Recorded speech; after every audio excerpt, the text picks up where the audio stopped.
And thank you so much for joining me for Marriage Dr. Dr. I am your host, Dr. Frances Custer. You know what I like to do on my show. I want to enlighten, inspire, and empower you to become your best self. Now, scripture reminds us that the tongue is a small thing that makes grand speeches, but a tiny spark can set a great forest on fire. And today we want to get you to the best possible place for bearing with pain through courage. We all have something that we have been through that needed us to, kind of dig deep and to find the courage to persevere, to keep going, to hold our heads up high, and to get from point A to point B. Well, today I'm going to talk about that very subject with my guest, Florence Uzoechi, and we're talking about her book, Prayer is the Only Way Out in This Broken World. So I know it's going to be a very interesting conversation. There is a nugget or two that I am sure you will be able to take away with you today. So go on. You know what I'm going to say. Get comfy, get cozy, get your coffee or get your tea, because we are about to get started. Good morning, Florence. Thank you so much for joining me today. Good morning, Dr. Angela. I'm so glad that you are able to join me. Now, before we get started, I always ask my guests to tell me a little bit something about them. So I have to ask, even though we're going to talk about you being an author and all of that, who is Florence? What makes you happy? What makes you tick? I have published 2 books. I'm also a gospel singer.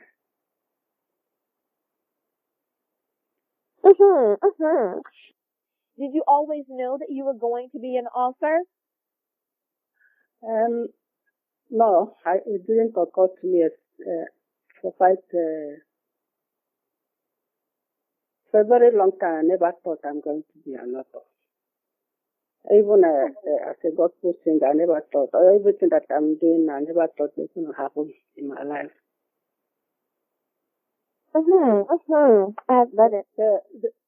After a 21 days fast, so that's when I started to have some revelation about this is what you're going to do, this is what you are going to do, this is what I want you to do. According to as I was dreaming and I was reading the Bible, because whenever I'm reading the Bible, I always get some information, I always get messages. Whenever I have some problem within me, I have to read the Bible and I have to, immediately I got confirmation from my, any request I made when I'm reading the Bible, I always get a reply. So I don't need to confront someone to tell me what to do and what not to do. But when it was a bit difficult for me to get on with what I learned from what I had, I confronted some ministers, some men of God. They say, no, it's my conviction that they're not going to help me. That when the time comes, God will show me what to do. And that is how it happened. Now, the title of your book, Prayer is the Only Way Out in This Broken World. I love what you're telling everyone, that prayer is the only way out. And unfortunately, we do sometimes live in a broken world. So, Florence, let me ask you this question. What made you know that without prayer, there is no other way? The book, Prayer is Only the Way Out, was really given me. But when the name of the book was given me, I compared it to what I was going through, because that's the time a kind of problem was going on in my life. So I tried to sort it out, medical, hospital, other therapies, but nothing worked out for me. So when I decided to choose prayer, everything started to work fine. So not only that, I have to, even some friends, relatives, they decided to keep their distance because of my problem. But in other ways, they have to pretend as if they don't know what was going on. But I realized that my life has changed. Something is wrong. So when I devoted myself with prayer, I started to have some changes. And I helped myself, just myself by myself. No one is helping me. I was sorting it out by myself. Because what happened to me started first in the dream. I saw myself as I was, I was brought very low in the dream. I was treated as a dead. I was spat upon by people mocking me in the dream. I realized that what is going on. I haven't seen this type of problem before. I just woke up and prayed about it.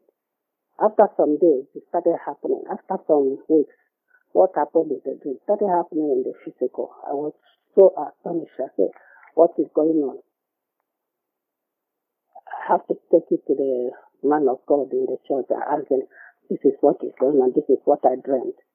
Then explain to me that this is a spiritual problem, that it can be rectified only by prayer, not medical problems, a spiritual problem. So I have to tackle it with prayer. So as I was going on with prayer, so I got delivered. I got healed. Most of my problems were delivered through the dream. So there is nothing else that helps me except prayer.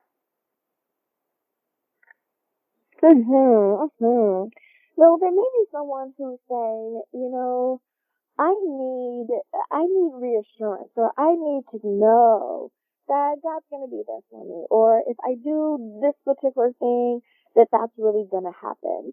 How much assurance, or how do you reassure people when they come to you with that type of uncertainty? As a matter of fact, assurance, I cannot fully assure people about this type of problem now. But I have some proof. For example, despite what I went through, the enemy kind of refused to let go. They took this, disturbing me, both in the physical, all over the place, doing all sorts of things for me to run away or for me to get ashamed. But I can't get ashamed because previously I used to be shy. But when this problem started, all shame was, all those things were taken away from me. I never saw any sign of shame again. I was bold. I was courage. I was good and courageous, So if I have to give people assurance, I don't think it's going to be very, they won't be able to accept it except they hear something that happened to me. One of the most terrible things that happened to me in the dream, which I'm going to show them as one of the proof, was in the dream I was lying with my face up. I was lying parallel in the dream, and I saw a hand putting some drops of liquid substance in my nose. And I woke up. I prayed. I started having some itching on my nose. And before that time, I had a very bad cough. A very bad cough that never stopped, never healed by any medicine. No flu therapy could not help. So it continued and continued. So the cough persisted. I really don't know how come.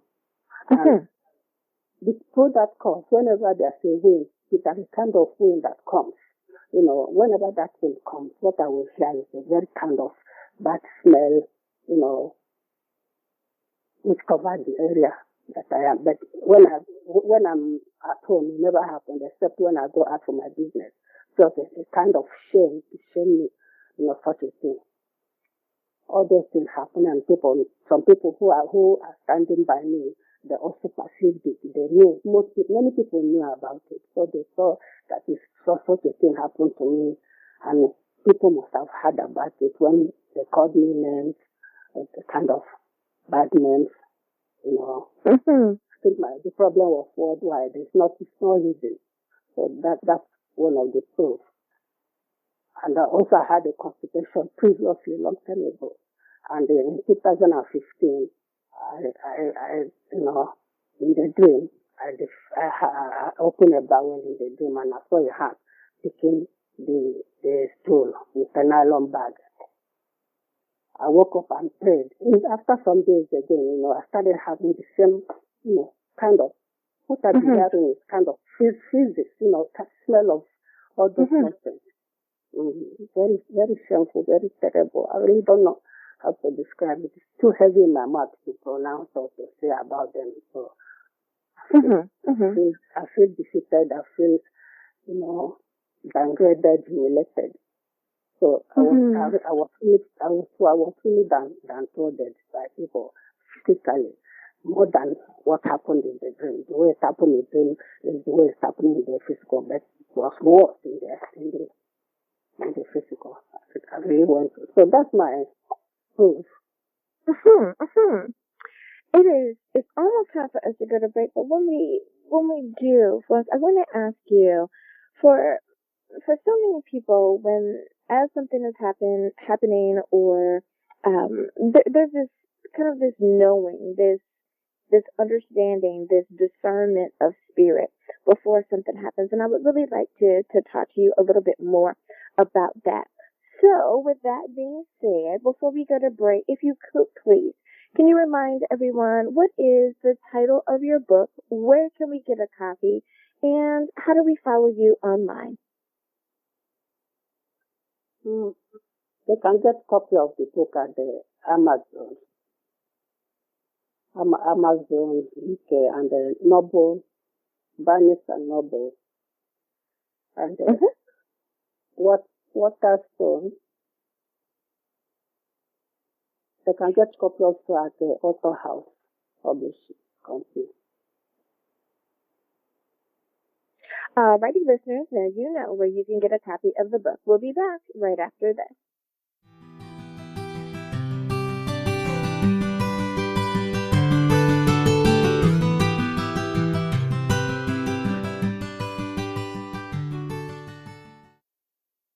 And we are back. Thank you so much for joining me for Daily Spark with Dr. Angela. I am your host, Dr. Angela Chester. We are talking about bearing pain with courage today. We all have been through a up and a down where it required for us to dig deep and to make sure that we held our heads high as we went from point A to point B. My guest today is Florence Uzoechi, and she's written the book, Prayer is the Only Way Out in This Broken World. And it doesn't matter how broken the something is. It could be a small chip. It could be a whole huge piece that's missing. But it definitely has its way of affecting us. So today, I want for you to listen out for a nugget of wisdom that may happen to help you or someone you know during this time.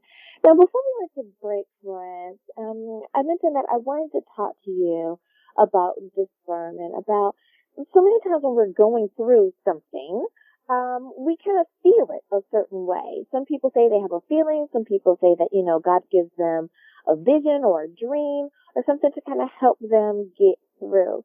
How did you get to know about the things that you knew were either going to happen or were happening in that moment? Be it that it was discernment of spirit or it was something physically that happened to you. How did you understand that? Previously, I was told by a man of God, before my problem started. I was told by a minister in the church, but I did not take their word for it until I dreamt over everything that happened. So I was doing a 21 days fasting. At the 18th day of my 21 days fasting, a lot of revelation was given to me. So that's when I started to see things that happened to me. I also prayed. I also think. I also had some revelation trance. And also my body wasn't the way it used to be. I have pain have a lump in my navel, which I went to the hospital.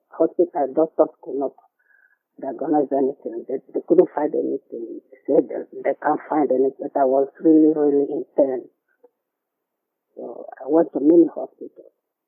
Mm-hmm. So a friend took me to hospital. A friend took me to their church, and the pastor prayed for me and told me, "Did you go to hospital?" I said, "Yes." He said, "Did you find anything?" I said, "No, it's okay because it's not here. Now this problem is not medical. I already knew that it's not a medical problem. Why do you have to go to hospital?" I said, "I need to make sure you have to find out what is going on because this type of thing has never happened to me before. So I don't know what I ate or something is wrong." It lasted for quite a long time. So what happened is the way my body was, changing color, changing the color of my skin became as dark as a charcoal, very dark. It was terrible. Mm-hmm. Mm-hmm.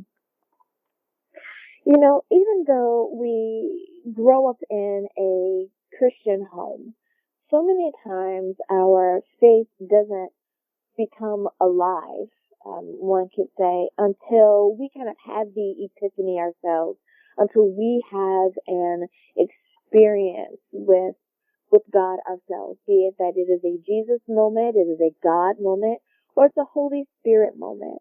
So my question for you is, was there a particular moment, I know that you were raised in a Christian home, but was there a particular moment for you where you realized, like, whoa, God is as awesome as I have been taught that he is? What was your God exists moment for you? But when I was young, I saw my parents believed in God as if we lived in the same house with them. So when I grew, I decided to use that method till today. I never depart from serving God. So that 22:6. I felt God's presence when I confronted him. I speak, I speak to God as if he's there with me. And he answered my prayer. I always get request. I always get result for my request. Any question I ask, even if I didn't get it that moment, I'll definitely get it. Maybe in the dream or next time. I always get my question. Any question I ask, I always get it. And that was one of those things that gave me a full assurance that God exists. He comforted me when I'm heartbroken. He makes a way for me where there is no way. And also make people to give me a chance, even if they have to pretend. All is due to God. Otherwise, nothing would have happened for me. Yeah, because everything has been broken. Mm-hmm. Mm-hmm. With everything that goes on in our lives, and especially as women, because we wear so many hats, and speaking generally as women, be it that we are a mom or a wife or a sister, maybe we're a teacher, it doesn't matter. We could be working in ministry. We wear so many different hats with all we have to do. Florence, what gives you the strength to keep going? How do you keep yourself motivated to do all that you have to do? I kept myself up and doing because I trusted in God. And I believe that without him, there's nothing else I can do. I cannot help myself and no one can help me. And therefore, I have to keep myself organized.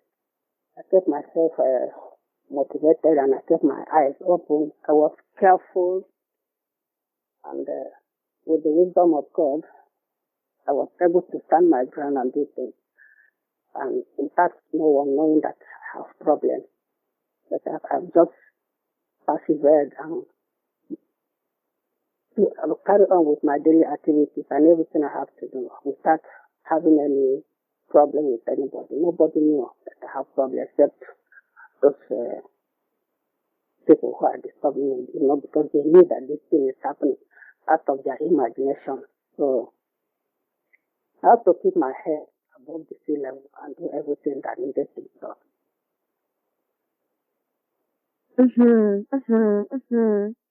Now, do you think that when we are waiting on God to give us an answer, to move in our lives in a particular way, be it that we're waiting for, God to do something like huge, or even if we're waiting for God to do something very simple, some people say that it takes courage.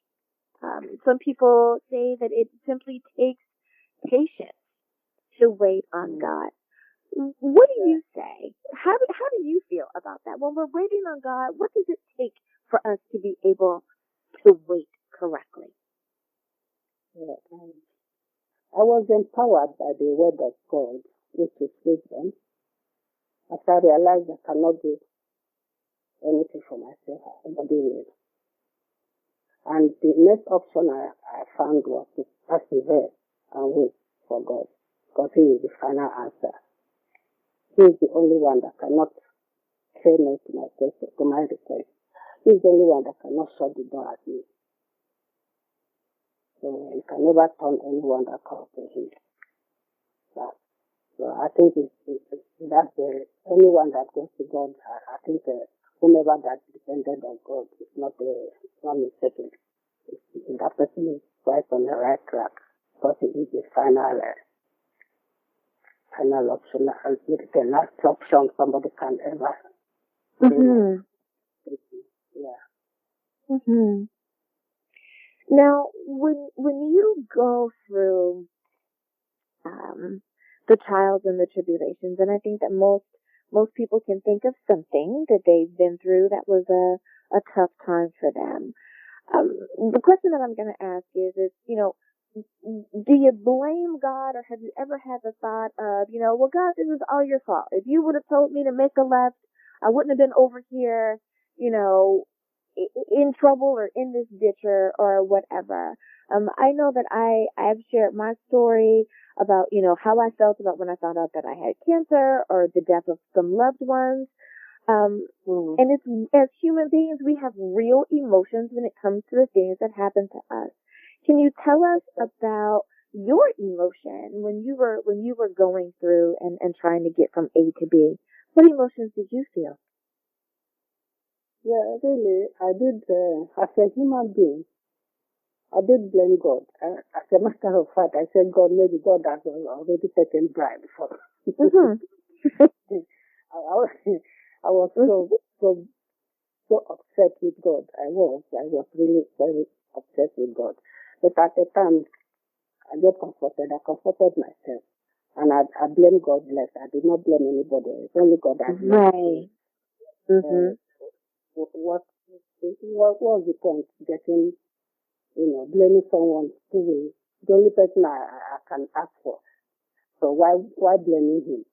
I have to calm myself down and continue to play as I play. And the moment I blame God, it seems as if some loads were taken away from me. So I feel a bit relieved. I said, maybe next time I'm going to blame you more, but I never did. I just forgot that. But finally I was helped anyway. So it's good. And I think it's so refreshing when people are open and honest and they can say, yeah, I was mad at God, I was upset, or I was disappointed, or there were moments where, I was just like, God, ugh, like you don't even have words to express the frustration that you're feeling in that moment. And not only does God know exactly how we're feeling, but I think for others to know that we have those moments, it's kind of reassuring for them, because it's, hey, she got through it. That means that I can get through it too. Now, for someone who says, yeah, not only was I mad at God, I still am mad at God.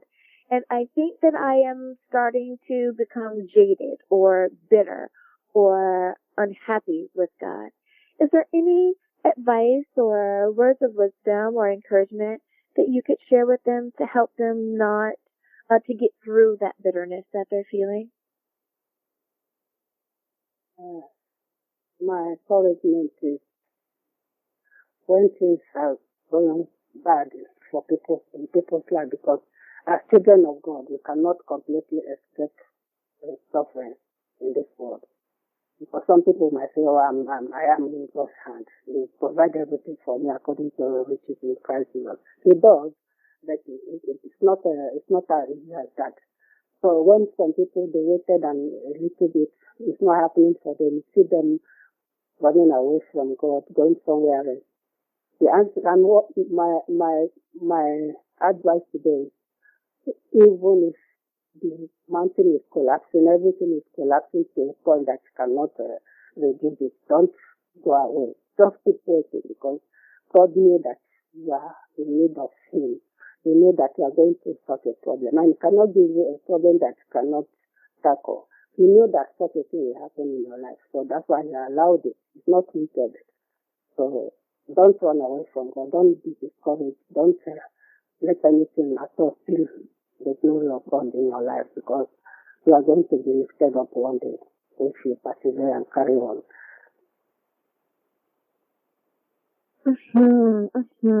I love it. I love it.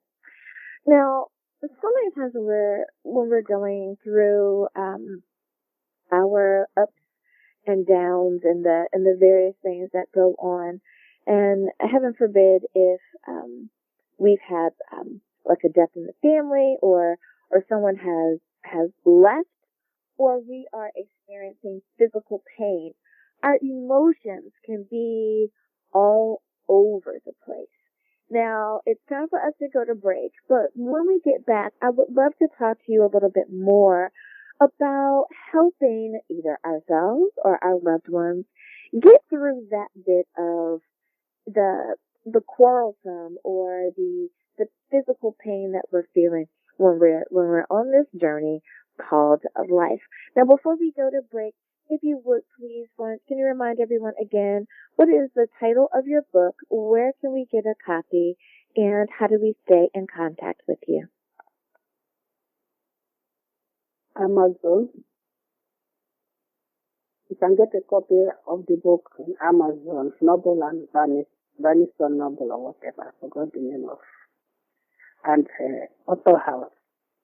It's also available at Waterstone. Alrighty, listeners, now you know where you can get a copy of the book. We'll be back right after this.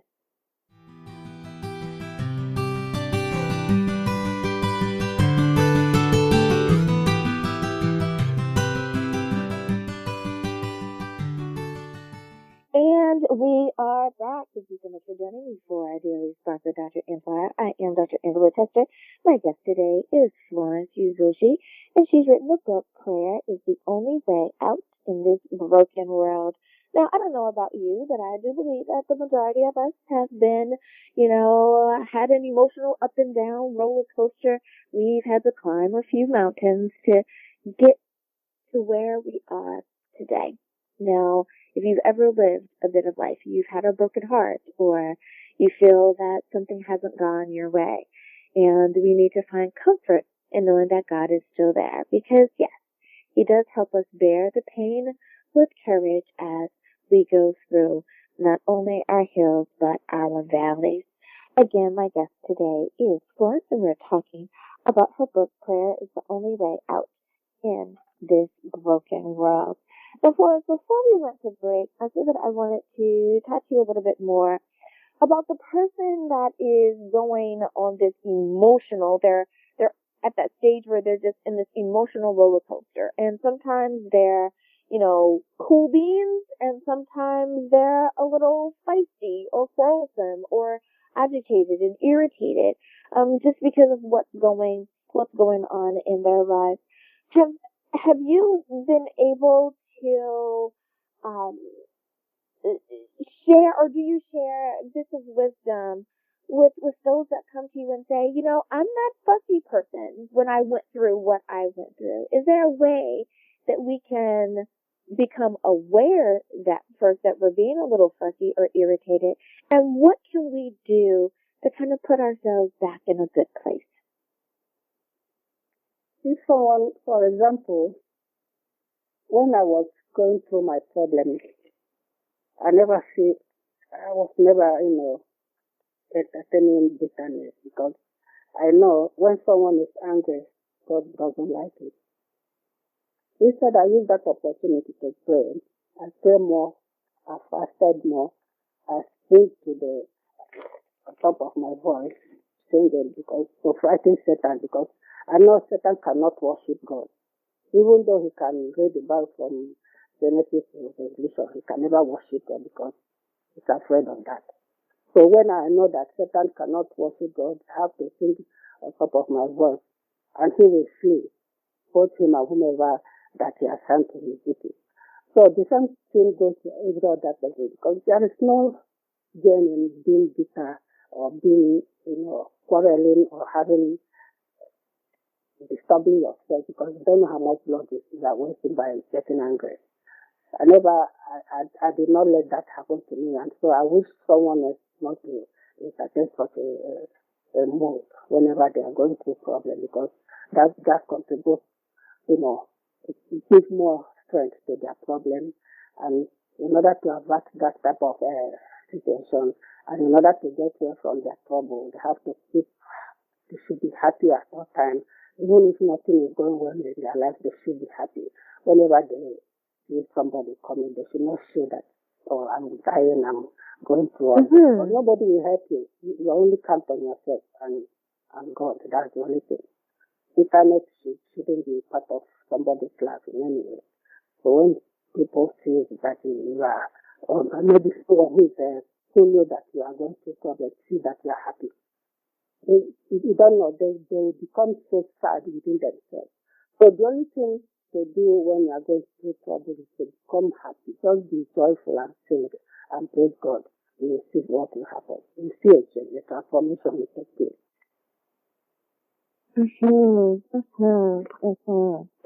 I love that, man, I tell you. Now, there are some times in our lives where we find that we're praying quite often.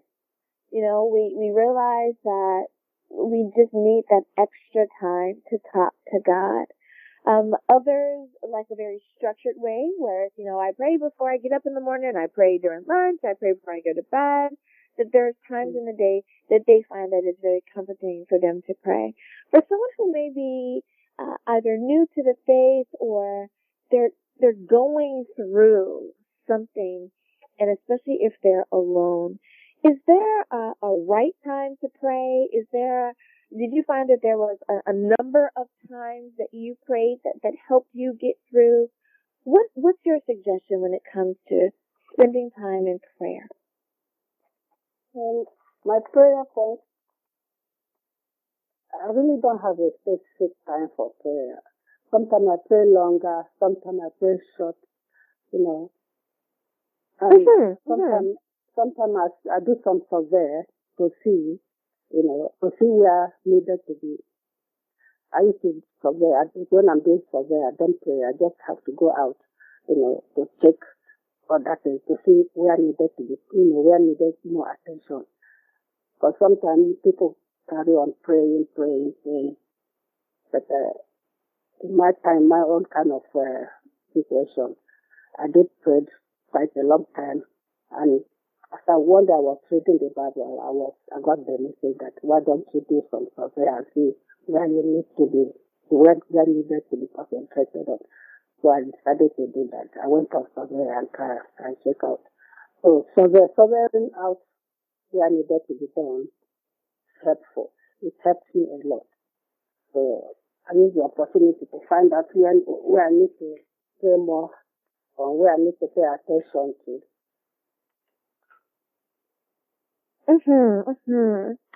Now, for so many people, and you kind of touched on this a little bit, And that is when it comes to prayer, some people are afraid to pray and they don't know what to say.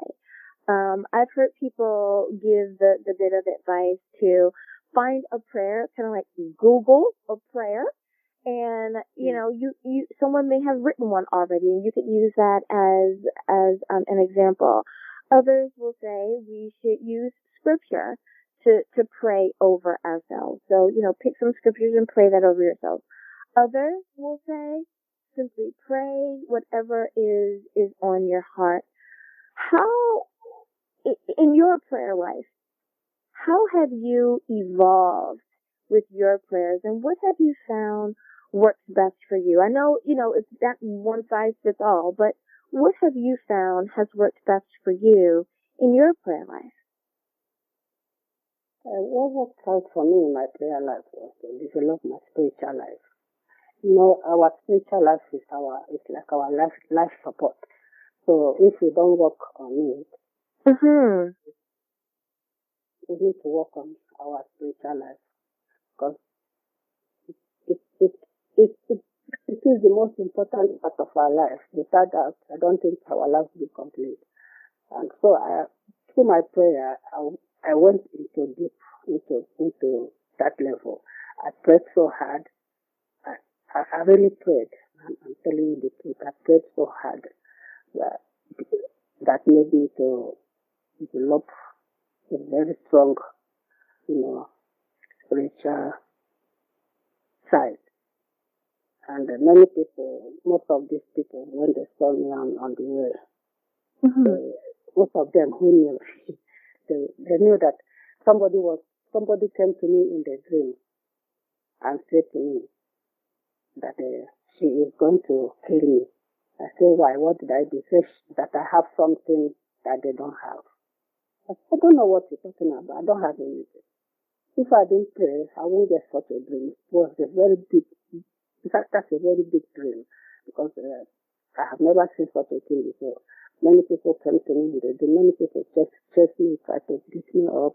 Many hit me on my back. I was beaten up, especially on my waist, which it started paining me when I woke up in the morning. So it was terrible. It was terrible. Praying is very, very strong. It's a powerful tool to use. So it helped me in developing my spiritual. It helped me to see things that are known and unknown, or things that are yet to happen. It paves way for you to see things that's going to happen to you, or way to balance when things is happening, how to stand your ground when things are happening to you. It really helps me. So I think people should, continue to pray with that season, as God said. Because prayer, whomever that prays has it all. It is very powerful. It's very powerful too.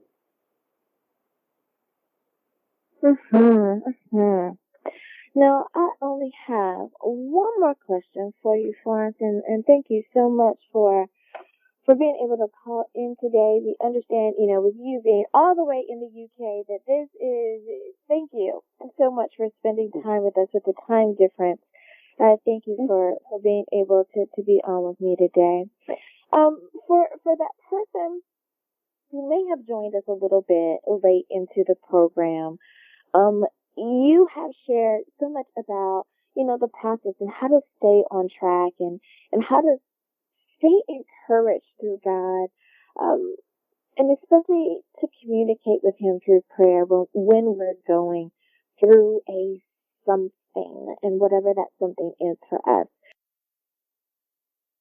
So, Florence, we only have about a minute or so left in the show, but I want to ask you, for someone who is going through something, that encouraging word, that nugget of wisdom that you could give to them to encourage them to keep going, what would that encouraging word from you be? Yeah, and when someone is going through some problem, the best therapist to that is that person, because there's no need going on about it, telling people this is what I'm going through, because you don't know who is who. You don't know who is going to expand your problem. Your problem is between you and your God.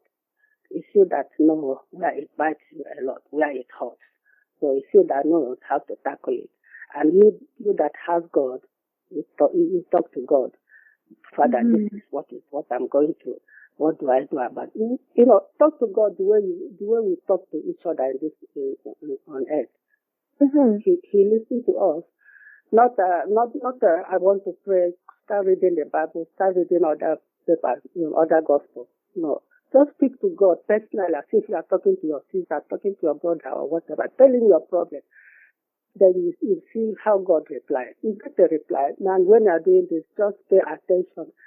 Don't have divided attention. Just focus on what you are doing. And don't run away from church, because God says where two or more people are gathered in His name, He will be there in their midst. Just go fellowship, go to church, and always concentrate. Don't tell people this is what I'm going to sort it. You are master of yourself.